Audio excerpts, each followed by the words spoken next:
Hi class. Okay, we're ready for chapter 13. Chapter 12 ended where Ethan had won the go-kart race. I don't know if that's what they called them. And they were all excited. They went to bed and there was a brick thrown through their window and Bailey knew it was Todd. Here we go, chapter 13. A year or so later in the spring, Smokey the cat got sick. He lay around moaning and didn't protest when I put my nose down in his face to investigate this new behavior. Mom became very worried and took Smokey for a car ride. When Mom came home, she was sad, probably because cats are no fun in a car. A week or so later, Smokey died. After dinner, the family went into the backyard where Ethan had excavated a big hole, and they wrapped Smokey's body in a blanket and put it in the hole, covered it with dirt. Ethan hammered a piece of wood into the soil next to the mound of wet dirt, and he and Mom cried a little.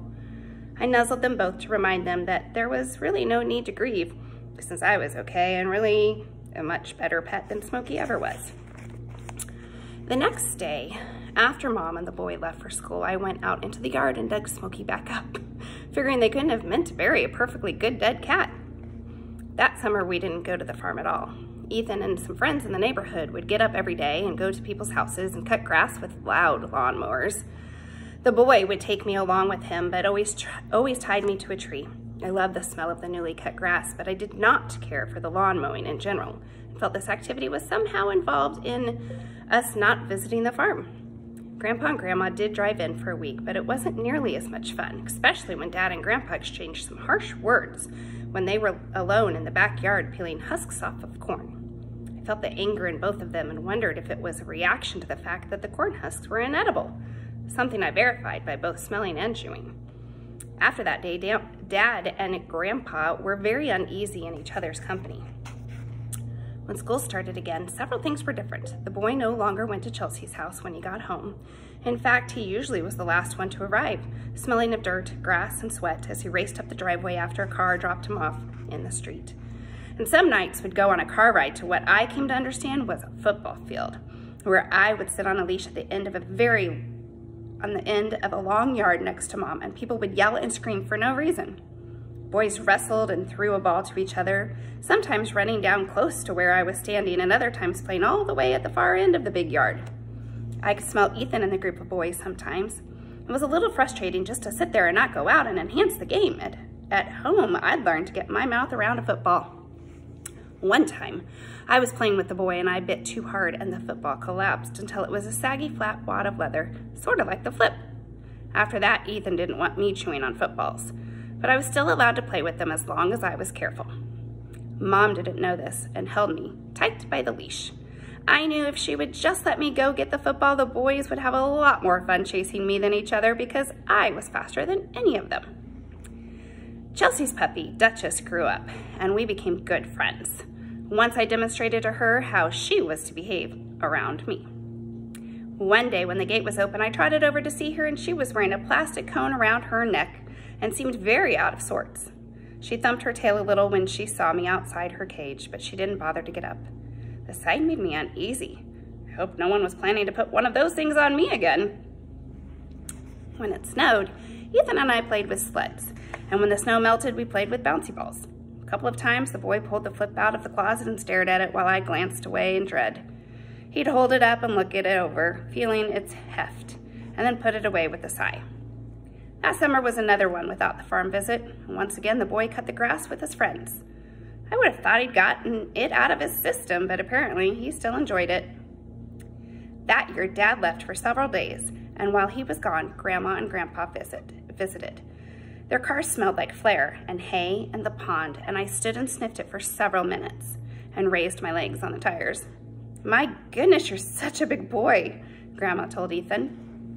There was more football when the days turned cold, plus a wonderful surprise. Ethan could take his own car rides. This changed everything because now I went almost everywhere with him. My nose out the window as I stood in the front seat helping him drive. It turned out that the reason he stayed out so late was that he played football every night after school, leaving me tied up by the fence with a dish of water. It was boring, but at least I got to be with my boy. Sometimes when Ethan took a car ride, he forgot me. So I'd sit in the yard and yip for him to come back. Usually when this happened, Mom would come to see me. "Want to go for a walk, Bailey?" She'd ask over and over until I was so excited I was dancing around in circles. She'd put the leash on my collar and we'd patrol the streets, stopping every few feet so I could mark the territory. Often we'd pass groups of children playing, and I'd wondered why Ethan didn't do that as much anymore. Mom sometimes unsnapped the leash and let me run with the children a little bit. I liked Mom a lot. My only complaint was that when she exited the bathroom, she would close the lid on my water bowl. Ethan always left the lid up for me. When school ended that summer, Ethan and Mom took us on a car ride to the farm. I was overjoyed to be back. Flair pretended not even to recognize me, and I wasn't sure if they were the same ducks or different ones, but everything else seemed exactly the same. Nearly every day, Ethan would work with Grandpa and some men hammering and sawing boards. I assumed at first that the boy was building another go-kart, but after a month or so, it became clear that they were putting together a new barn right next to the old one, which had a big hole in the roof. I was the first one to spot the woman coming up the driveway and ran down to enforce any needed security. When I got close enough to smell her, I realized it was the girl, all grown up now. She remembered me and I squirmed in pleasure. She scratched behind my ears. "Hi there, Bailey. Did you miss me? Good dog, Bailey." As the men noticed the girl, they stopped working. Ethan was coming out of the old barn and stopped in surprise. "Oh, hi, Hannah." "Hi, Ethan." Grandpa and the other men were grinning at each other. Ethan looked over his shoulder at them and flushed, then came over to where Hannah and I were standing. "So, hi," he said. "Hi." They looked away from each other. Hannah stopped scratching me and I gave her a little nudge to remind her to keep at it. "Come on in the house," Ethan said. The rest of that summer, whenever I went for a car ride, it smelled like the girl had been sitting in the seat, in my seat. Sometimes she would come over and have dinner with us, and then she and Ethan would sit on the porch and talk, and I would lie at their feet to give them something interesting to talk about. One time I was awakened from a well-deserved nap by a little alarm coming off the both of them. They were sitting on the couch and their faces were really close together and their hearts were beating, and I could sense fear and excitement.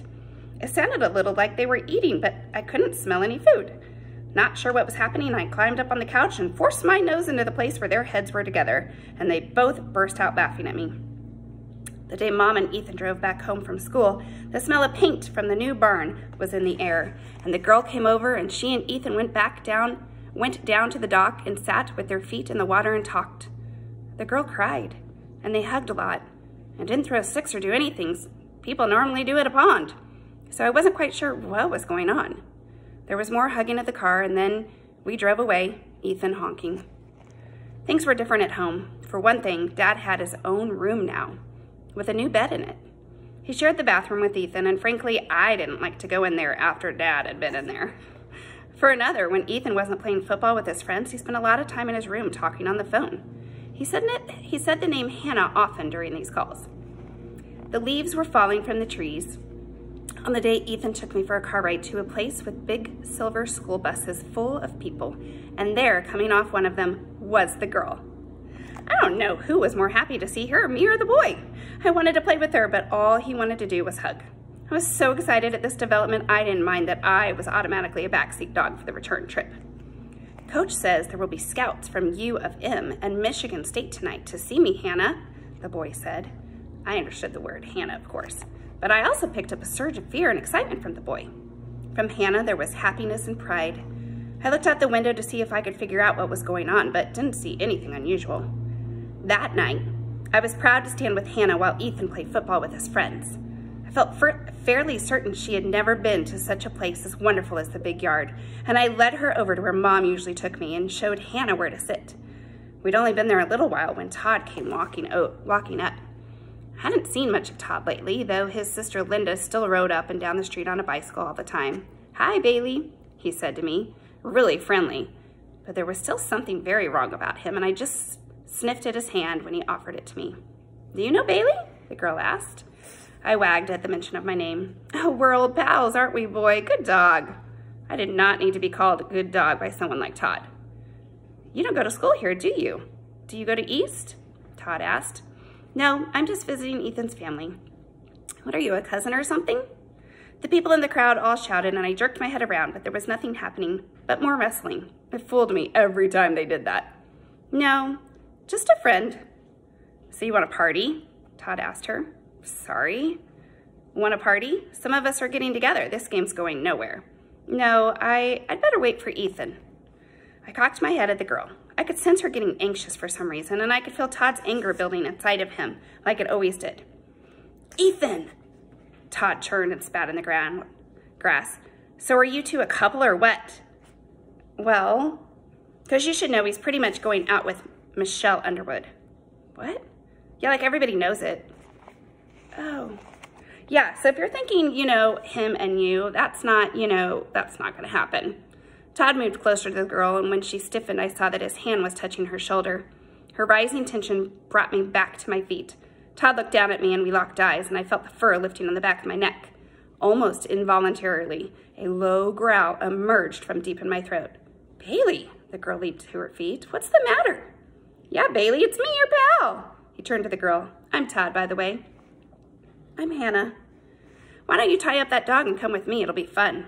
No, I couldn't do that. Why not? Come on. No, I have to take care of Bailey. Todd shrugged. He stared at her. Yeah, well, whatever. The force of his anger was so strong, I growled again. And this time the girl didn't say anything to me about it. Fine, Todd said. You ask Ethan about Michelle, okay? Yes, okay. You ask him. Todd jammed his hands in his pockets and walked away. Ethan was pretty happy and excited when he ran over to see us an hour later. Michigan State, here we come! Spartans! He shouted. I wagged and barked, and then his happiness went away. What's the matter, Hannah? Who's Michelle? I put my paw on Ethan's leg to let him know I was ready to play with the football if he wanted. Michelle? Who do you mean? Ethan laughed, but the laughter stopped after a second, as if he'd run out of air. What's wrong? They walked me in circles around the big yard talking, so intently involved in conversation they didn't notice when I ate half a hot dog, some popcorn, and bits of a tuna sandwich. Before long, nearly everyone else had left, but they kept walking around and around. I don't know this girl, Ethan kept saying. Who did you talk to? I don't remember his name. He knew Bailey, though. I froze at my name, wondering if I was going to get in trouble for the candy wrapper I was eating. Everybody knows Bailey. He comes to all the games. I quickly swallowed, but apparently I wasn't in trouble. After another circuit around the big yard made uninteresting by the fact that I pretty much found everything edible, the boy and the girl stopped and hugged. They did that a lot. You're all sweaty, the girl laughed, pushing him away. Want to go for a car ride, Bailey? The boy asked. Of course I did. We went home, and there was some more quiet talking, and they fed me, and I was content to fall asleep on the living room floor while the girl and the boy wrestled silently together on the couch. We had a new dog door now from the back door right out into the yard, and no one ever tried to suggest I should have to sleep in the garage anymore. I was glad I broke the family of that habit. I went outside to relieve myself and was astonished to find a piece of meat lying in the grass by the fence. The funny thing was, it didn't smell right. There was a sharp tang to it, an odd, bitter odor. Even more strange, Todd's scent was all over it. I picked up the piece of meat and carried it to the back patio where I dropped it, the bitter taste causing foam in my mouth. Then I sat and looked at it. It was a pretty bad flavor, but then it was a nice hunk of meat. If I chewed it fast enough, I could probably swallow it without tasting it. I poked the meat with my nose. Why, I wondered, did it smell so strongly of Todd?